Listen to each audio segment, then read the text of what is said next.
7 croyances limitantes qui t'empêchent de réussir. 1. L'échec est nécessaire à la réussite. En réalité, l'échec n'existe pas. Ce que les gens appellent échec, c'est juste un feedback de la réalité. C'est un résultat qui a comme unique but de nous pousser à nous améliorer. 2. Je ne suis pas prêt. C'est vraiment la croyance la plus courante. Elle nous fait croire qu'il faudrait être parfait avant d'agir, alors qu'en réalité, c'est en agissant et en progressant qu'on devient prêt. Résultat, procrastination et tu te lances jamais dans tes projets. 3. Ce n'est pas le bon moment. Cette croyance, elle donne l'illusion d'être rationnelle, alors qu'elle masque souvent une peur de se lancer. En réalité, le bon moment n'existe pas parce que ta peur du changement, il se déplace au fur et à mesure que tu avances. Et du coup, tu te lances jamais. 4. Je dois tout comprendre pour agir. Cette croyance, elle te donne une illusion de contrôle, alors qu'en réalité, tu apprends beaucoup plus dans l'expérimentation plutôt que dans la connaissance théorique. 5. C'est trop difficile. Combien de fois dans ta vie tu as accompli des choses et tu t'es rendu compte que c'était beaucoup plus simple que ce que tu croyais? Crois-moi, c'est pareil pour énormément de choses dans la vie. 6. C'est trop tard pour moi. Là, c'est simple. Faut juste arrêter de vivre dans le passé. Le passé, il n'existe pas. Faut juste regarder droit devant soi. Cette croyance, elle vient quasiment tout le temps d'une comparaison aux autres. Faut juste comprendre que chacun vit sa vie à son rythme. Et il n'y a pas forcément d'âge spécifique pour accomplir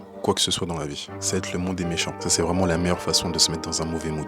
On prête des intentions négatives aux gens et devine quoi? La négativité apporte la négativité. Et petit point bonus numéro 8, c'est impossible de. Les gens qui ont changé le monde ont enlevé le mot impossible de leur esprit. Et heureusement pour nous, parce que sinon on se déplacerait encore en calèche et on communiquerait par pigeon voyageur.